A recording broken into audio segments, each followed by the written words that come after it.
everybody, and it's a real privilege to be here today and to talk to you about the journey that Adidas has gone through. I think we've already had some quite inspiring speakers earlier today, talking mainly about purpose, about diversity and inclusion, which are things that are also very close to our hearts. But just to get your energy levels up a little bit, I've also brought something special, which is about, what we call the 3 stripes. That's what Adidas stands for. And that's a little video. So we'll play that first to get your juices flowing. Let's go ahead. Every day's a chance to flip the script.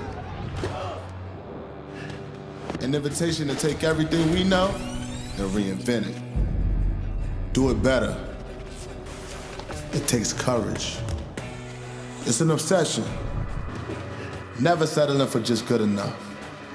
It takes a true creator to make something out of nothing. It takes guts. Calling all creators. Those who see obstacles as a chance to win bigger. Calling all creators. The game changers, the difference makers, the boundary breakers, the tomorrow takers. Calling all creators. Get up. Invent. Adapt. Write new rules. Calling all creators. It's a new day. Create something.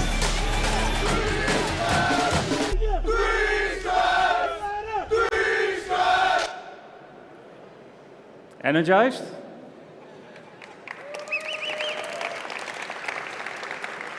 Very cool. So welcome to my session about Adidas and our journey in GBS. One thing that we always keep in mind in Adidas is impossible is nothing. And that's our logo, that's what we live by, and we truly believe that. So we try to do things a little bit differently maybe than others. My journey in Adidas started 4 years ago. I started as order-to-cash VP, working on the order-to-cash journey, and that's what I will share with you today.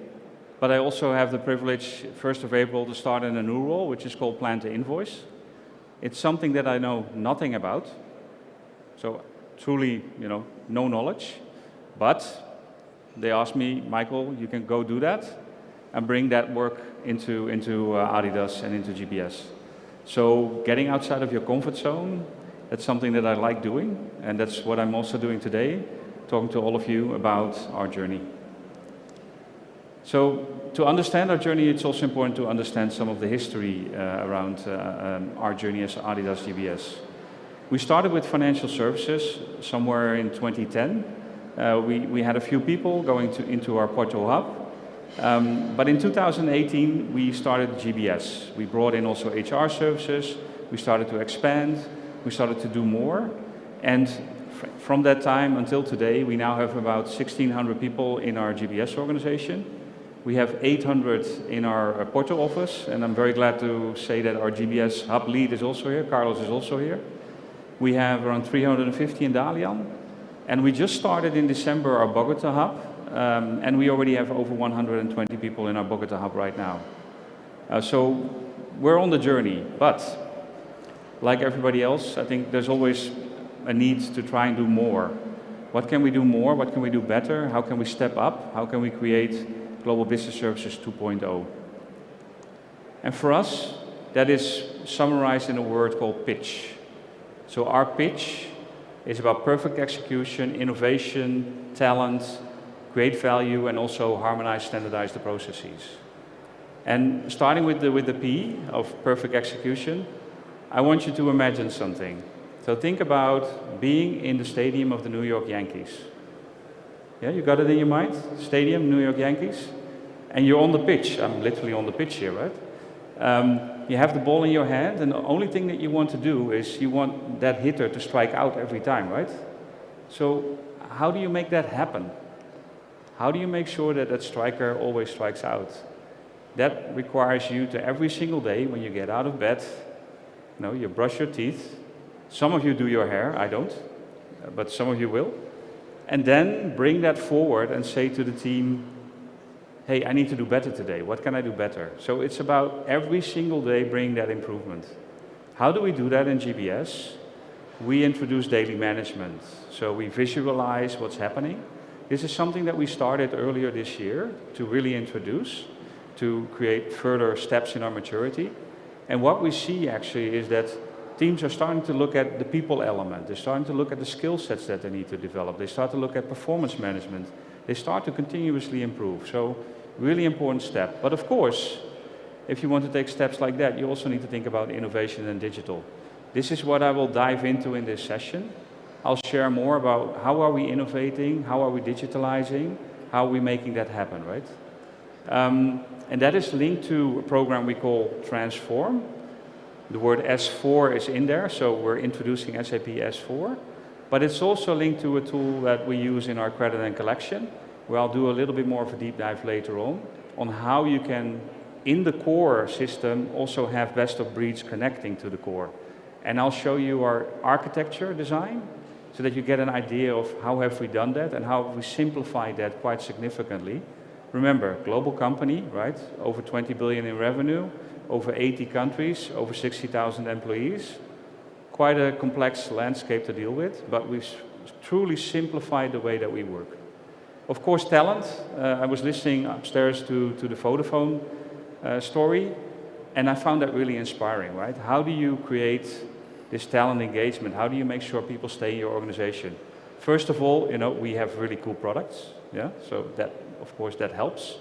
But also, when you go into our office space, when you visit our hub in Porto, you'll see what that means, right? Everywhere you see Adidas. Everywhere you get inspired. When you go to our head office in Herzogenaurach, we actually have an Olympic swimming pool on site, right? So we do everything that we can for our staff to make them feel at home, to, you know, be the best athlete that they can be, and to reach their full human potential. Of course, we also need to create value. In the end, we all do it for the customer. I'll deep dive on that a little bit further as well, because I think when Deloitte earlier today introduced that concept, we actually have a similar concept that we call the Digital One Office, and I'll show you that concept in this slide deck as well. And I think all of those elements that Deloitte was showing us are actually coming together in that setup. And of course, like any GBS, of course, we also harmonize and standardize our processes. So what makes us different? Well, what makes us different in order to catch is our people, right? So if you see the number of locations that we're active in, if you see the diversity within the teams, we have people in 1 month, we have people in for 35 years. But the main thing that we do really, really differently than many other companies out there, and it's really interesting. Yesterday I was flying over here, and I brought my Harvard Business Review, and I was reading an article about sales digitalization, and I invite you all to read that article, because what it will show you is exactly what we are already doing. What we've done in our teams is we have created a combination of operations, process, and tech to sit in product teams. So within GBS, we have these teams, and we co-locate them.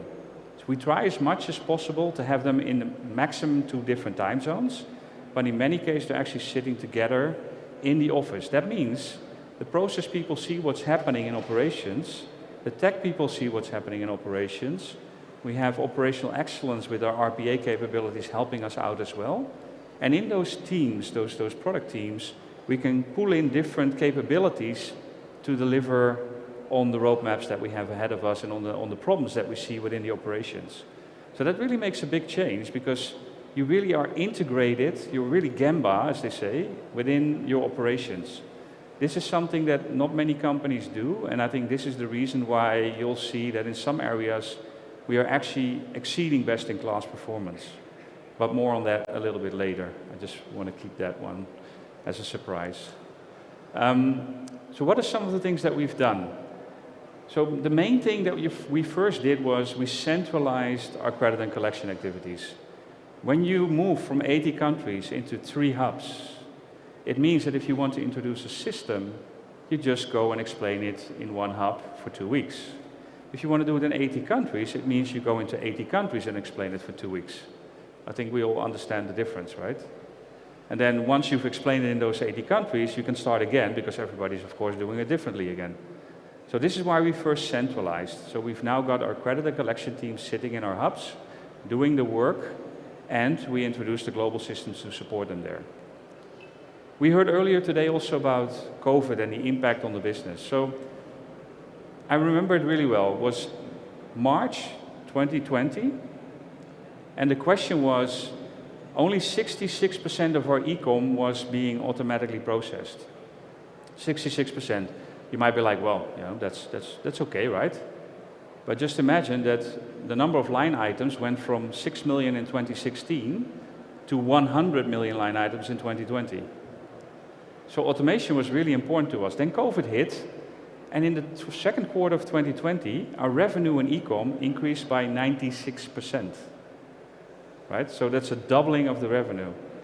What we did was we repurposed 50 people in the product team, worked together with digital, and within 3 months, we increased our automation rate through machine learning and capabilities to 98%, which is best in class. So period of 3 months, get to that level, and what it meant actually was that we had significantly reduced the investment we needed to make in the FTEs. We didn't need to hire the 80 people. No, we could do it with the same number of people and actually work on the backlogs because we got that in place. So happy customer, happy boss because we don't have the FTEs in place, so lower packs. So really good situation for us. So this was just one call out to make that also in the e-com space, we really did quite a lot of work. Of course, when you talk about digitization, you need to make sure you have a couple of things in place. You need to make sure you automate your processes. I think we're all aware of that. You need to make sure you look at the latest technologies. And I think this is where there's always a little bit of a battle with tech, right? So I had that battle with tech as well, and it was like, yeah, but we want everything to be in the ERP, it needs to be in SAP. Why are you coming with these best of breeds? It's never going to work, the integration is crap, right? It's literally what they said, the integration is crap.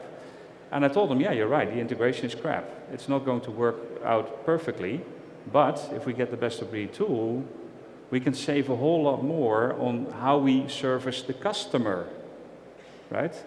Because when we design processes, and I'm looking at all the GPOs that are responsible processes in this room, we tend to think about, well, what do I see in my center? How can I make it more efficient? How can I reduce FTEs? But almost nobody talks to the customer. What does the customer want? What experience do they want? What would they like to see from us in the way that we help them?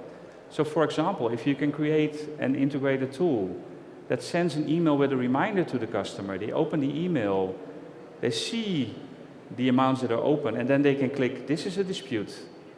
This one I'm going to pay with this promise to pay date. And then they just click send, and it auto loads into your system. That's really cool customer service, right? That's like a consumer going back to you and getting the answer. And that's what we have introduced in Adidas. That's the customer experience that we're building. This is really, really critical that you look at things like that. How do I increase the customer experience? Because in the end, if they're happy with you, they're going to buy more, right? They're going to buy more product. They're going to be happy with your service. You have less disputes. You have less revenue leakage, right? So this is the magic picture. And I can talk forever about this one. But this is our IT architecture. So you see the customer, and from the customer you see a system called Click.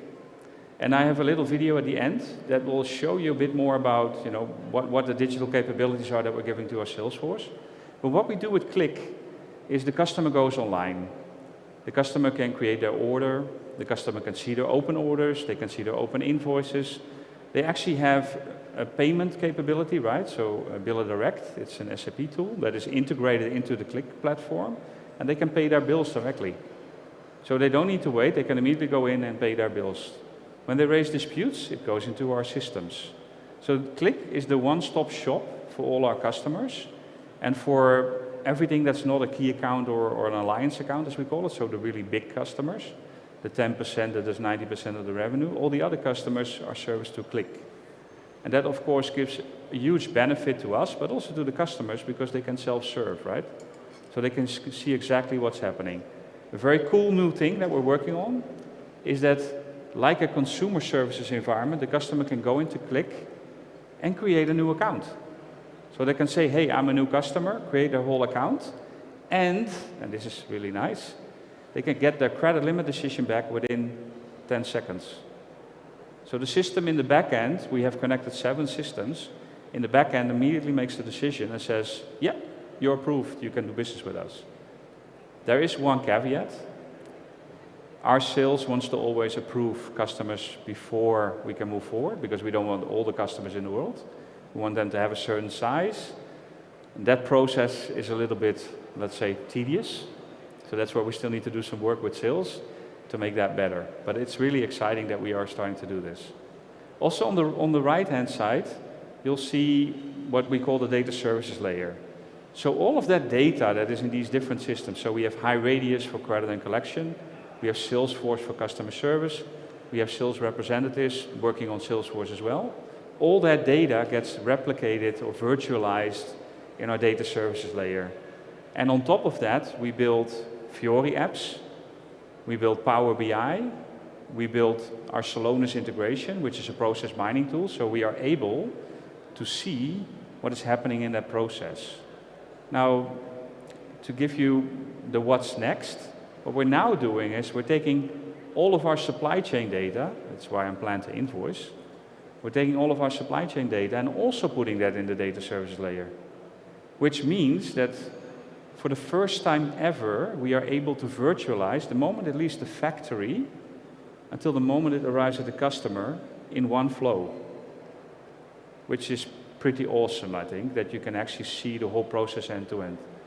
Of course, again, caveat there, it depends on, if you use other systems, the main system connected is SAP, so anything you do in other systems is not visible, so you still need to do some work there, but it is really cool that we start to get that visibility.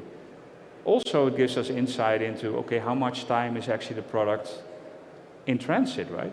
What is our sustainability footprint? What if we connect sustainability data to the Salonis database, and we can see exactly what the CO2 footprint is that we have with each of the different shipments and each of the different providers. Something we heard earlier from Mars today as well, right? How do you create that visibility? S4 is not there yet, so we're still in the progress of moving that forward. We're still on R3, but of course we have connected to R3, and in the future we will be connecting to S4 as well. For the customers, this truly means that they get the full picture, that they understand what's going on in our organization, and this is what I call the digital one office. So you connect the front, the mid, and the back office, and actually now we've connected the systems. We are now also starting to take the mid office and bring that into GBS. So then you have back office, all the finance processing, mid office, all your customer service in one hub, in one center, in one region, and they can work together. I heard Henry Ford mentioned earlier today. One thing that popped up in my mind was, how would you like to be on that conveyor belt and put the wheel on the whole day? Right? Would that excite you to do that? Probably you would rather just build the whole car, right? This is one of the things that we do differently. We have, for example, with our accounts receivable, a portfolio approach. So that means that the person that's taking care of the accounts takes care of everything. We don't split it, because when you split it all in little tasks, you always need to explain it to your neighbor. I know BPOs like to do that, right? Because when you split the task, it's very easy. Oh, somebody leaves, I push somebody new in, simple task, we can replace quickly. But it doesn't get you the highest efficiency. If you have one person taking care of the customer, first of all, the customer is happy, one contact person. Secondly, the person knows the end-to-end. I don't need to explain to myself that I just did a collection call this morning and now I cannot release the order. If you split the tasks, you need to look in the system and find out what has happened, right? Now I can just say, no, I'm not releasing because of this reason.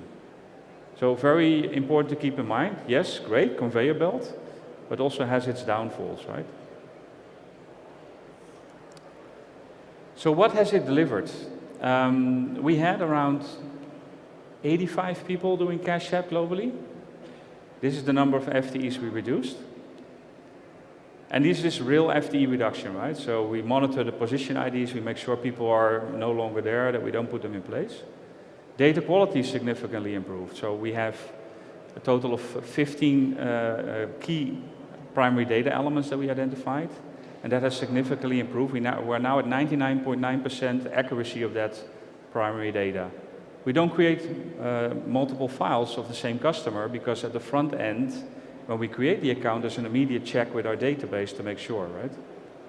Cash app, and you know, little rumble. So just maybe a question for this group. Who is hitting, let's say, 97% within 24 hours applying the cash? Can I see some hands? Who is hitting that number, 97%? 95? Oh, no, I see 197. Oh, that's good. 95? Or you just don't know? Could also be, right? So, we apply 99.6% of our cash within 24 hours. 99.6%. So best in class is 98, right? And we have an accuracy of 97.6%, I checked for last month, of how accurate we are with the application of the cash. And that is in a period of 3 years' time that we got to that level by utilizing what I just explained to you. Building this architecture, becoming a lighthouse in product-led, building these product teams, introducing the new systems. And in the end, that's what is getting us to this level. So I think it's a really exciting journey. One last thing, I think we have one more small video, and then I hope I still have time for some questions. We are ready to perform. Success is a result of talent, perfect preparation, and superior equipment. Before all this becomes reality, our sales reps prove their talent. Well prepared and supported by top-of-the-notch equipment. Connecting all digital assets with the real world. Optimized for the wholesale selling process. Within the cockpit, quickly and easily prepare your customer meetings. Upload customized presentations and marketing materials. Select key looks and packages. Ready to perform. Plan the future season in interaction with the customer. Explore different looks via videos. Each sequence directly connected to the products. Add them to the cart with just one tap. To examine the digital counterpart of a physical sample, simply place it on the table. RFID technology then brings all product details to life. Discover alternatives and related products. No physical sample available? Access the complete range of products using the tool's sophisticated filter architecture. Have a closer look, or view them in 3D. Add products to the cart, one by one, or in bulk, just with a simple swipe. Use the range viewer to check the completeness of the assortment by price range, color, or retail intro date. Found a gap? Tap on the gap, and the tool will suggest fitting products to perfect the season. Visualize the assortment in the customer's store setting, having the products applied to shelves and mannequins. Zoom into particular shelves. Make adaptations right there. Finally, a customer may place an order straight away or review the cart and place the order through their personal account, all in the comfort of his own store. To get a glimpse on what the order will look like, augmented reality allows to place products directly in their store. And even entire shelves can be tried out virtually, from digital to real. Get ready to perform.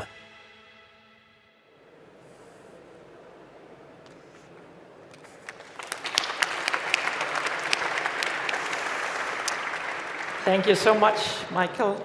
Maybe I can have this one. Thank you. You can. That was inspiring. Thanks for sharing. I think a very interesting and also, I expect from time to time, difficult. We do have some questions coming in. Yeah. Let's look at the first one. What do you wish you knew prior to starting the transformation? Yeah, I think probably the organization itself. So have a better understanding of the culture, of the backgrounds, of also who are all the different departments that are engaged, right? So it's in Adidas we have very much a collaborative mindset. I think that makes us unique. And people are also very change ready. But to truly understand who are all involved, I think that's always the big challenge. So doing a bit more of a deep dive there initially and understanding more who are involved, I think that would have really helped us to go even faster on the journey. Yeah, thank you. I can see the next question is actually something that was on my mind as well. So you have pushed one credit policy globally into different countries. We know salespeople, they're good, and they claim the knowledge of the local markets. So how did that work? Did you have any particular struggles with that? Well, we have the advantage that we report into the CFO. So we designed the credit policy, and I have 20 years of OTC experience, so we built the policy in a way that we felt that it would cover all the bases and also support the process, because the policy, of course, is an input to the process. And that's also how we designed our systems. And then what we did was market by market. When we introduced the system, we also started to introduce the policy.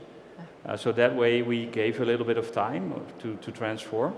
Interestingly enough, also the payment terms are in there. We went from 300 payment terms to now approximately 80 globally.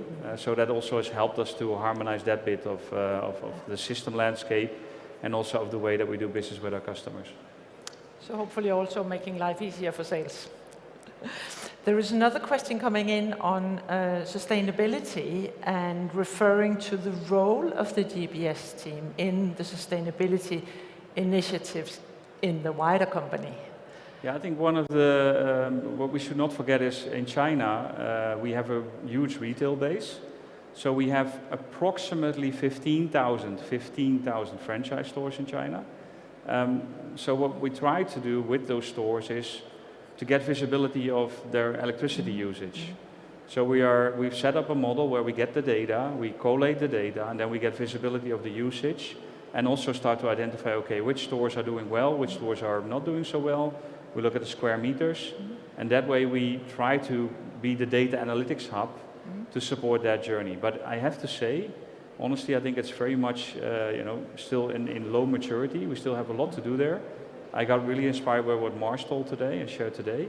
Especially, I was talking to Carlos about what we can do on the NTP side, also with our vendors to see what else can we do there, because this is really close to our hearts, and we do want to make steps there. But sometimes also a bit of a struggle of where do you start, right? So how do you make it tangible, exactly. measurable? Exactly. Yeah. Another topic coming up from Jakob. How do you deal with change management and transformation in the ever more dynamic world with your average 14 years of seniority? Yeah, I think the key for me is when you have these teams, these product-led teams, these are the teams that are actually interacting with the market. So they are having a very close connect with their peers. And it's also about in the hubs, the people that are leading the hubs and the leaders, they're -1, making sure that they connect really well with what's happening in the business and build that change management together. So the collaboration between process centrally, operations in the centers, making sure that they work with the markets, I think that's the key to really make the change happen. And sometimes also being empowered to just say no, right? Because sometimes the business wants something, and then you also should be able to say, sorry, but that's not what we've agreed. This is how we're going to move forward. Also accepting then the fact that there might be escalation. But I have to say, generally speaking, we have quite a changed mindset, not very political in Adidas. Very interesting. Those were the questions we were able to cover. I'm sure some of the audience might catch you over the coffee, but thank you so much for coming. Thank you. Thank you. Thank you. Thank you.